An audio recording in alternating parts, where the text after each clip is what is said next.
आओ शुरू करें।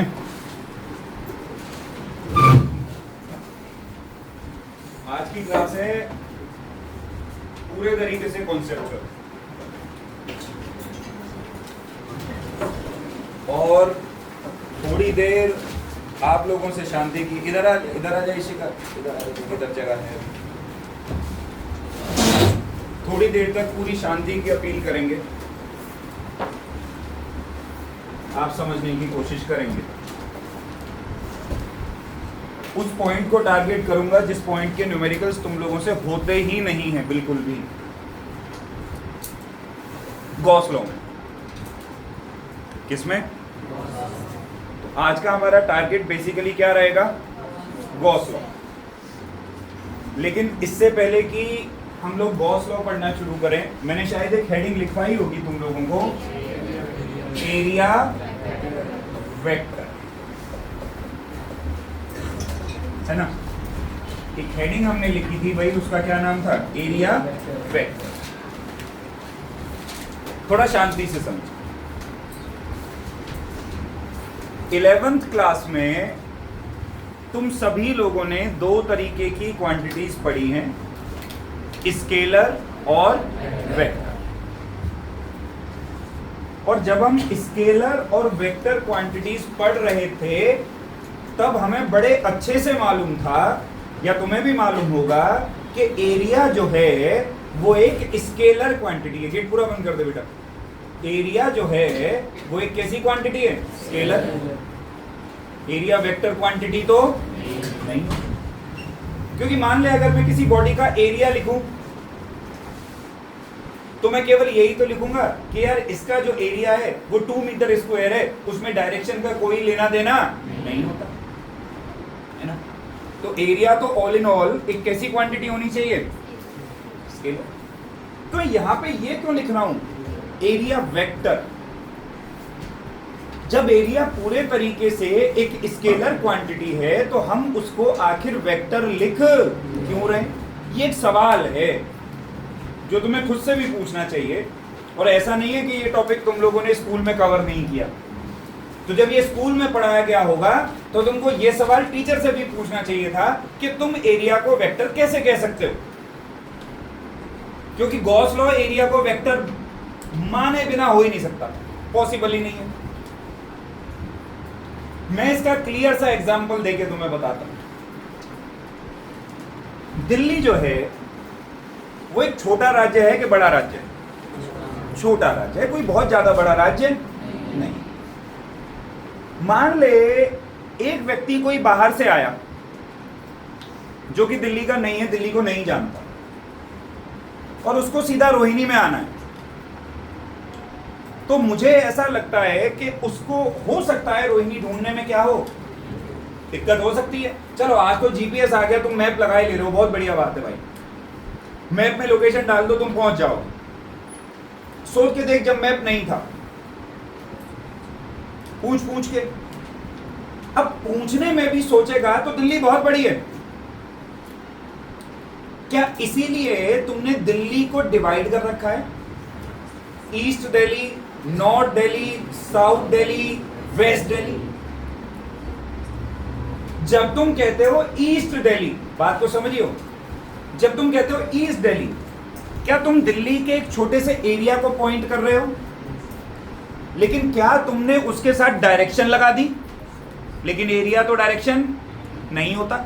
लेकिन जब हम किसी बहुत बड़े इलाके के किसी छोटे से इलाके की बात करें तो उसको थोड़े समय के लिए वेक्टर माना जा सकता है। जैसे इंडिया अपने आप में पूरा एक देश है, ईस्ट इंडिया अलग है, वेस्ट इंडिया है, फिर नॉर्थ इंडिया है, और फिर साउथ इंडिया। हमने इसको भी तो डिवाइड कर रखा है। क्यों? क्योंकि वैसे देखा जाए तो इंडिया बहुत बड़ा है। अब उसका एक छोटा सा स्टेट है केरल, अपने को उसको पिन पॉइंट करना है, तो हम क्या बोलेंगे? केरल किधर है? साउथ इंडिया में। अपन क्या बोलेंगे? केरल किधर है? साउथ इंडिया में। हमने डायरेक्शन अटैच कर दी। हमने क्या अटैच कर दी? डायरेक्शन। तो इस हिसाब से क्या हम पूरे इंडिया को वेक्टर बोल सकते हैं? नहीं। लेकिन हाँ, उसके किसी छोटे से पार्ट को अगर मुझे शो करना है तो मैं उस छोटे से पार्ट को क्या मान सकता हूं? वेक्टर मान सकता हूं। पूरे एरिया को नहीं, उसके छोटे से पार्ट को। तो उदाहरण के तौर पे मान ले मेरे पास में ये एक बहुत बड़ा एरिया है, मैं कहता हूं ये एरिया है S। क्या एरिया है? S। क्या इस पूरे एरिया को मैं वेक्टर बोल पाऊंगा? आंसर है नहीं। मैं इस पूरे एरिया को वेक्टर नहीं बोल पाऊंगा। तो मैं क्या करूं? क्या मैं इस एरिया के किसी छोटे से एरिया को पिन पॉइंट कर सकता हूं? हां, मैं पिन पॉइंट कर सकता हूं। कैसे? ऐसे। या देख, कलर बदलूं, चित्रकारी पूरी करूंगा। ऐसे। ये मैंने बहुत छोटा सा एरिया मान लिया और मैं इस छोटे से एरिया को बोलता हूं ds।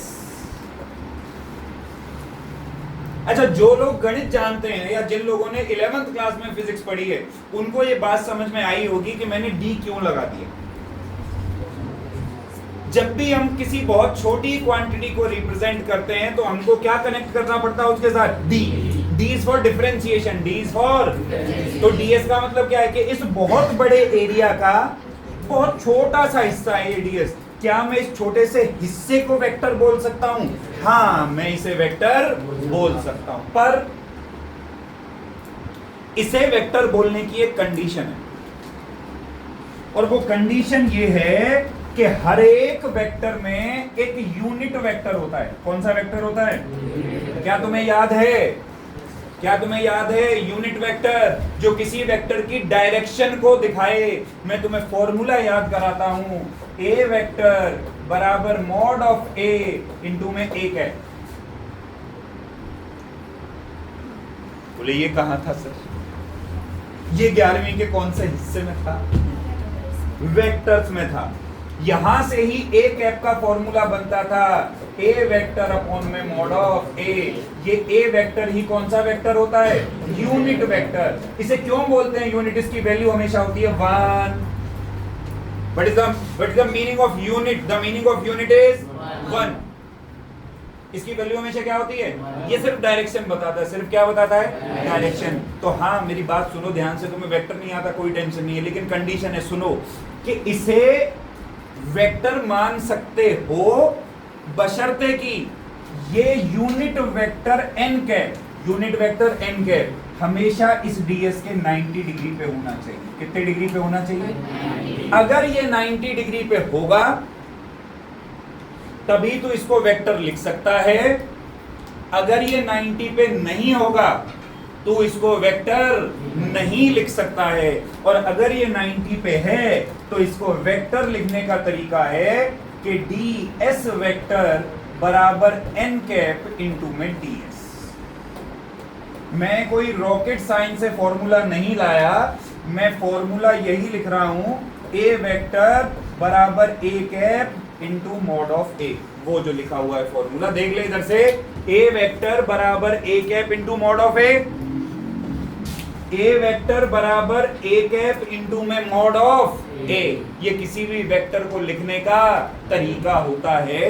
जिन लोगों को पल्ले नहीं पड़ रहा, ये 11वीं का टॉपिक है। किसका टॉपिक है?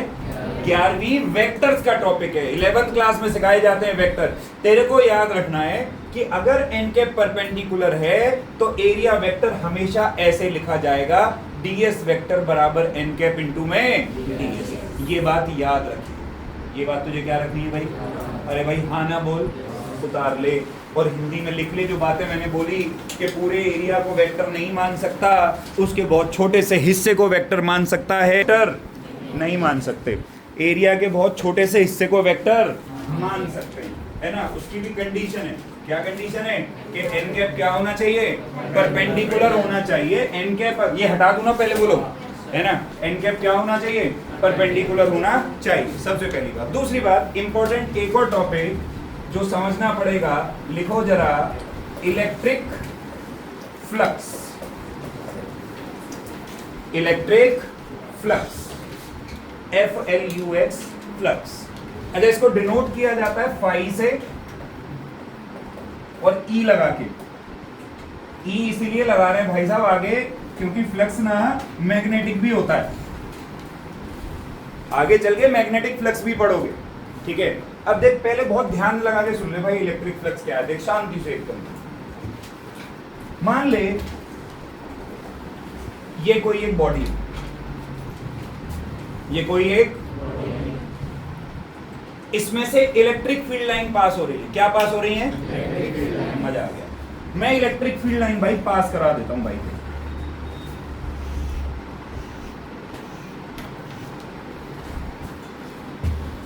कितनी फील्ड लाइन पास हुई? कितनी? यही इलेक्ट्रिक फ्लक्स है, खत्म।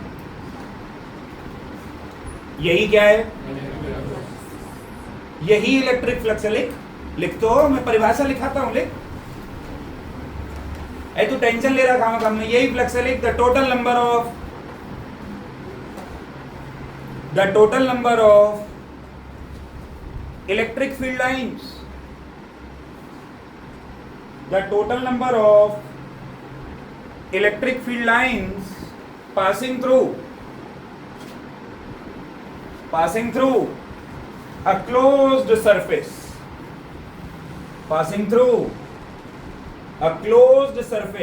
ब्रैकेट में लिख ले परपेंडिकुलरली, ब्रैकेट में लिख ले क्या? Perpendicularly constitutes electric flux, bracket बंद, कॉन्स्टिट्यूट्स इलेक्ट्रिक फ्लक्स। इलेक्ट्रिक पढ़ो भाई। भाई देख, जो मैंने बोला, मैंने कुछ अलग बोला। किसी भी क्लोज सरफेस में से पास होने वाली किसकी संख्या?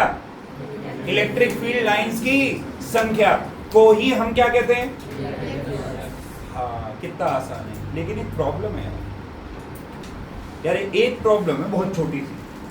तुम उस प्रॉब्लम को अगर सॉल्व कर दो तो मजा आ जाए। प्रॉब्लम क्या है कि मैंने ही तुम्हें यह पढ़ाया था कि इलेक्ट्रिक फील्ड लाइंस तो होती ही नहीं। मैंने भी लिखवाया था कि इलेक्ट्रिक फील्ड लाइंस तो हाइपोथेटिकल है। क्या है? है ही नहीं। ये तो बस हमने ये कॉन्सेप्ट तो हमने बस इसलिए बनाया ताकि हम इलेक्ट्रिक फील्ड को विजुअलाइज कर सकें। क्या कर सकें? अब जब फील्ड लाइन है ही नहीं पाठक, तो फील्ड लाइन की संख्या कैसे गिनूं? मान ले 1% एग्जामिनर मेरे पे मेहरबान हो गया, उसने फील्ड लाइन ड्रॉ करके दे दी, तो चल संख्या लिख दूं। अगर मान ले एग्जामिनर बदमाश फील्ड लाइन बना के नहीं दी, कह रहा भाई देख सुन, ये एक गोला है, ये रखा है इलेक्ट्रिक फील्ड में। किसमें रखा है? तो फ्लक्स बता। क्या बता? अब क्या करूं भाई? अब तो फील्ड लाइन नहीं गिन सकता भाई, उसने बना के भी नहीं दी। अब क्या करूं? इस सिचुएशन में क्या करना है? सुन, एक काम कर, इस पे एक छोटा सा इसका एरिया मान ले ds, उसका यूनिट वेक्टर मान ले इसके परपेंडिकुलर, और तू क्या कर, जो इलेक्ट्रिक फील्ड है E वेक्टर, इसका डॉट प्रोडक्ट कर दे ds वेक्टर से। किससे? किससे? और इसका कर दे इंटीग्रल पूरे सरफेस के लिए। जब भी इंटीग्रल पे ऐसा एक गोल सरफेस लग जाता है, इसका क्या मतलब होता है? होल सरफेस के लिए इंटीग्रल कर रहे हैं। जो क्वांटिटी निकल करके आएगी वो क्वांटिटी ही क्या होगी? Electric flux. अब तू बात को समझ, अगर तुझे संख्या दी है तो जय श्री राम, काम बन गया, जो तेरे को कभी नहीं दी होगी, क्योंकि इतना आसान थोड़ी ना सवाल पूछेगा। अगर इलेक्ट्रिक फील्ड दिया है तो इलेक्ट्रिक फ्लक्स कैसे निकालूं? कि ई वेक्टर का डॉट प्रोडक्ट, कैसा प्रोडक्ट? किसके साथ? एरिया वेक्टर के साथ। ds वेक्टर क्या है? एरिया। वही एरिया वेक्टर जो मैंने पिछले केस में तेरे को पढ़ाया। अभी पढ़ाया ना एरिया वेक्टर, अभी इसलिए तो पढ़ाया था क्योंकि फ्लक्स में यूज होगा। डॉट प्रोडक्ट कर और पूरे का क्या कर दे, इंटीग्रल। जो आंसर आएगा वही क्या होगा, इलेक्ट्रिक फ्लक्स। जो आंसर आएगा वही क्या होगा, इलेक्ट्रिक फ्लक्स। एक्चुअली कॉरेस्पॉन्ड करता है एनर्जी को, कि उस पार्टिकुलर एरिया में से कितनी एनर्जी बाहर निकल रही है। अगर पॉजिटिव है तो एनर्जी बाहर निकलेगी, नेगेटिव है तो एनर्जी अंदर है। लेकिन तू टेंशन मत ले, तेरे को फॉर्मूला याद रखना है, फाई ई बराबर integral of E vector dot of. Examiner पूछेगा बता मेरे भाई इलेक्ट्रिक फ्लक्स की एसआई यूनिट क्या, बता। इलेक्ट्रिक फ्लक्स की पूछेगा तुझसे एसआई यूनिट, तो इलेक्ट्रिक फ्लक्स की एसआई यूनिट, ई की एसआई यूनिट क्या होती है, न्यूटन पर, और एरिया की, एरिया की तो न्यूटन पर coulomb metre. This is the SI unit of electric flux. बच्चे मेजॉरिटी गलती कर देते हैं, मैग्नेटिक फ्लक्स की एसआई यूनिट होती है वेबर। क्या होती है, बच्चे उसे लिख डालते हैं। और पूछेगा वो इलेक्ट्रिक फ्लक्स की एसआई यूनिट, तो फॉर्मूला याद रखना है, E vector dot of ds। क्या तुम्हें मेरी बात समझ में आई? यार मुझे लगा नहीं तुम्हें आया। पहले एक बात बताओ, क्या तुम्हें मेरी बात समझ में आई? यार हाँ ना तो बोलो यार, पक्की बात। बहुत बढ़िया, ये उतार लो जरा, अभी देखते हैं कितना समझ में आया यार।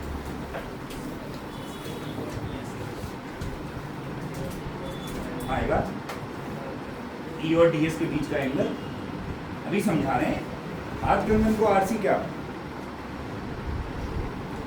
ये बेटा एक काम करो, अरे वहीं रख लो कन्या। सुनो, ये ना एक तुम्हारे पास ना वाइट शीट घुमवा रहा हूं मैं, इसमें ना क्या करना है तुम्हें, पहले लिखना अपना नाम, फिर father's name number, mother's name number, लिखो जरा प्लीज सारे बच्चे। पेरेंट्स के कांटेक्ट नंबर दे दो यार हमें यार।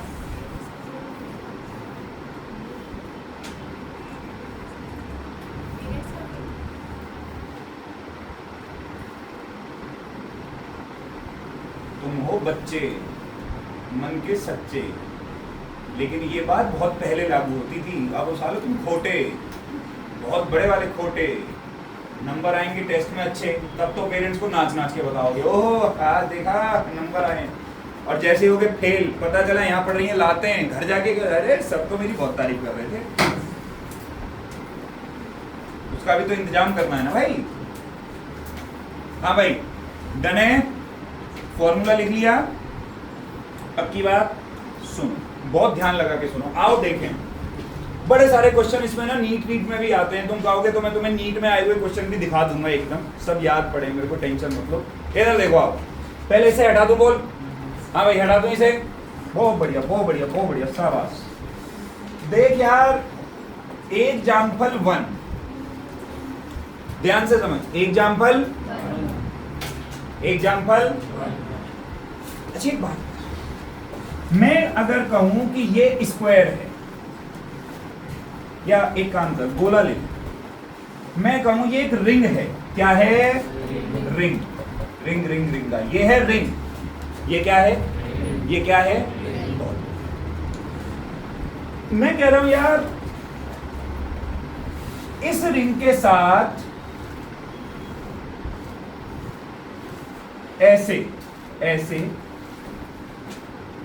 इलेक्ट्रिक फील्ड है, मान ले 10 न्यूटन पर कूलम पर। कितने न्यूटन पर कूलम? नहीं आया। कितने न्यूटन पर कूलम? ओहो 10 न्यूटन पर। ठीक है भाई पाठक, भाई पाठक कह रहा मैं करके दिखा दूंगा जी सवाल। और मैं कहूं तुझसे कि इस रिंग की जो रेडियस है वो है 5 मीटर। कितनी रेडियस है? रेडियस कितनी है? 5। मैं तुझसे पूछूं बता इसका फ्लक्स कितना है?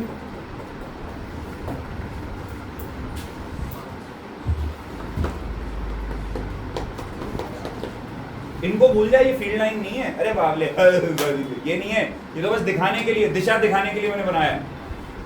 अच्छा तेरे को क्या लगा 1 2 3 4 5? No no no no no, these are not complete field lines. ये सिर्फ इंडिकेटिव है। फ्लक्स निकालो, फ्लक्स देख लो दिमाग, देखते हैं किसका कितना चलता है। इधर सुन, इसका फ्लक्स निकालेगा तो तेरे को करना क्या पड़ेगा? Integral of E vector dot of. जब तू E vector dot ds vector करेगा और इसको ओपन करेगा तो आंसर आएगा ई ds cos, dot product open होके cos थीटा आता है भाई। थीटा एंगल होगा किसके बीच का, ई और, सोचना थीटा किसका एंगल, ई का और, अच्छा ds का एंगल कौन बताएगा, ds वेक्टर बराबर n कैप डॉट, ds का एंगल कौन बताता है, n कैप। n कैप बनाने की कंडीशन क्या थी कि एरिया के कितने डिग्री पे लेगा, एरिया के कितने डिग्री पे लेगा, तो इस सर्कल का जो एरिया है उसके 90 लेगा, तो या तो n कैप ऐसे आएगा 90 डिग्री पे, या n कैप कैसे आएगा अंदर, अरे यार ये देखा कॉपी, इमेजिनेशन एकदम शून्य।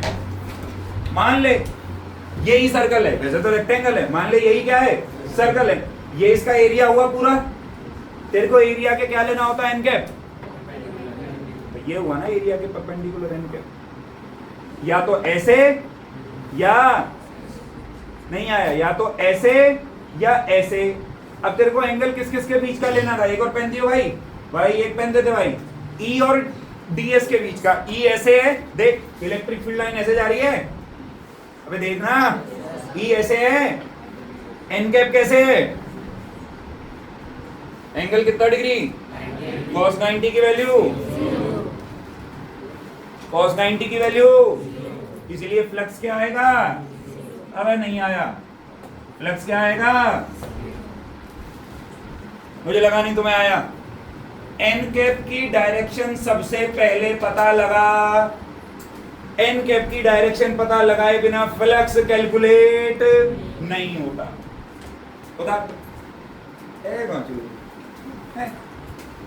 एंगल देख नहीं रहे, कैलकुलेट करे जा रहे हैं बावलों की तरह। इस वाले केस में जीरो क्यों नहीं होगा, देख उसके लिए मेरे को अपना कड़ा फिर से निकालना पड़ेगा। इधर देख ध्यान से, ये रेंगे ठीक है, इसका एरिया वेक्टर या तो ऐसे होगा या ऐसे होगा, बात सही है। पिछले वाले केसेस में ये रिंग ऐसे रखने की बजाय ऐसे रखी हुई थी, तो एरिया वेक्टर ऐसे और ऐसे ले रहे थे। अब रिंग कैसे है, ऐसे, तो एरिया वेक्टर किधर है, इधर, सही है। अब एक और पेन दियो बालक, गिव मी वन, यार ओपन करके पेन दी देता हर बार। ये एरिया वेक्टर है ऐसे, ठीक है। इमेजिन कर लोगे मेरे दो ही हाथ है ना, अब मैं क्या करूं, ये ऐसे जा रहा है, फील्ड लाइन इसके साथ कैसे जा रही है, नहीं आया, इसको मान ले मैं यहाँ होल्ड कर रहा हूँ, कैसे होल्ड करूँ इसको मैं,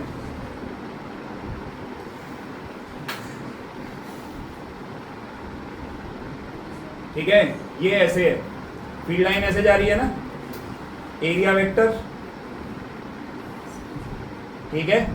मुझे किसका एंगल लेना होता है, एरिया वेक्टर और ई का, एरिया वेक्टर और, अब तू ध्यान से देख, एरिया वेक्टर और ई का एंगल कौन सा है,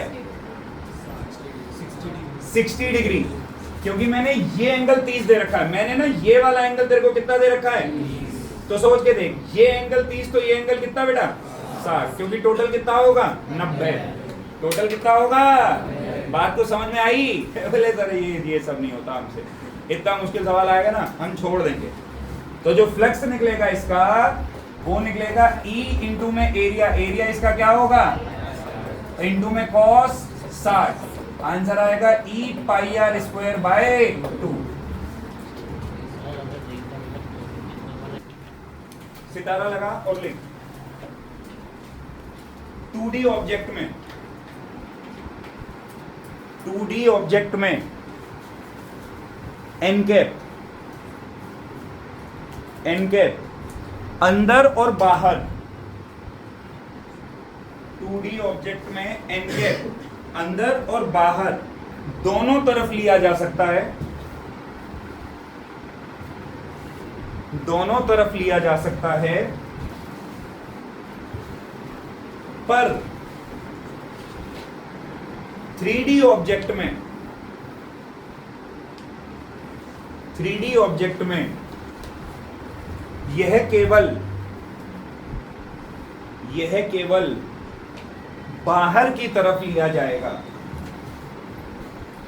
पर 3D ऑब्जेक्ट में यह केवल बाहर की तरफ लिया जाएगा। 3D ऑब्जेक्ट में यह केवल बाहर की तरफ लिया जाएगा। सुन मेरी बात, मैं तेरे को एक बात एक्सप्लेन करता हूं यहां से। जैसे मान ले मैंने तेरे को ये क्वेश्चन दिए थे ना, रिंग वाले, ठीक है, और सपोज कर मैं तेरे से कहता, ये वाला नहीं, ये वाला देख लो क्वेश्चन, ये वाला, ठीक है। सपोज कर मैं इसमें तेरे से कहता कि भाई जो फॉर्मूला निकला था ना हमारा, फ्लक्स कितना निकला था बताइए जरा, E इंटू में पाई आर स्क्वायर बाय 2। अच्छा सुन, अब मैं इसको वेक्टोरिकली अगर लिखूं, अगर मैं इसको वेक्टोरिकल, तो इसको मैं प्लस के कैप भी लिख सकता हूं और मैं इसको ना माइनस के कैप भी लिख सकता हूं। ऐसा इसलिए क्योंकि सुन, जब तक ऑब्जेक्ट 2D रहेगी, कैसी रहेगी? 2D। तो ध्यान से देख, 2D ऑब्जेक्ट में ना 90 डिग्री दो डायरेक्शन में आता है, ध्यान लगा के देख। ये ऑब्जेक्ट 2D है, तेरे को एरिया वेक्टर लेना है, अगर तू ऐसे लेगा तो भी 90 डिग्री पे है, तू ऐसे लेगा तो भी और दोनों ही सही है, बोथ आर करेक्ट। तू बाहर की तरफ भी ले सकता है, तो जब तक की बॉडी कैसी हो, 2D हो। लेकिन अगर बॉडी 3D हो जाए, एग्जाम्पल के तौर पे देख, ऐसे सपोज कर, अगर बॉडी 3D हो जाए, जैसे ये एक तरीके से क्यूबॉइड है, क्या है ये? क्यूबॉइड। अगर बॉडी 3D हो जाए, तब मान ले मैं यहां पे एरिया वेक्टर बनाना चाह रहा हूं, तो एक तो एन कैप ऐसे बाहर आ सकता है, बाहर की साइड हो गया 90, और एक एन कैप भाई साहब यहां से ऐसे अंदर भी आ सकता है। तो ये अंदर वाला जो है ये क्या माना जाएगा, और बाहर वाला क्या माना जाएगा? सही। मतलब 2D ऑब्जेक्ट में बाहर को ले ले चाहे अंदर को ले ले, कोई प्रॉब्लम नहीं। लेकिन जैसे ही तेरी ऑब्जेक्ट 3D होगी, तेरे को एरिया वेक्टर सिर्फ किधर को लेना है? बाहर। अंदर को तो यहां से ऐसे, अगर इस सरफेस पे बनाऊंगा तो ऐसे, इस सरफेस पे बनाऊंगा तो ऐसे, इस सरफेस पे बनाऊंगा तो ऐसे, कहीं पे भी अंदर की साइड एरिया वेक्टर में ड्रॉ नहीं करो। बात समझ में आई? एग्जाम्पल के साथ देखिए, 3D ऑब्जेक्ट अब समझ आ गई भाई, प्लस के कैप लिखते चाहे माइनस के कैप, कोई फर्क नहीं पड़ेगा।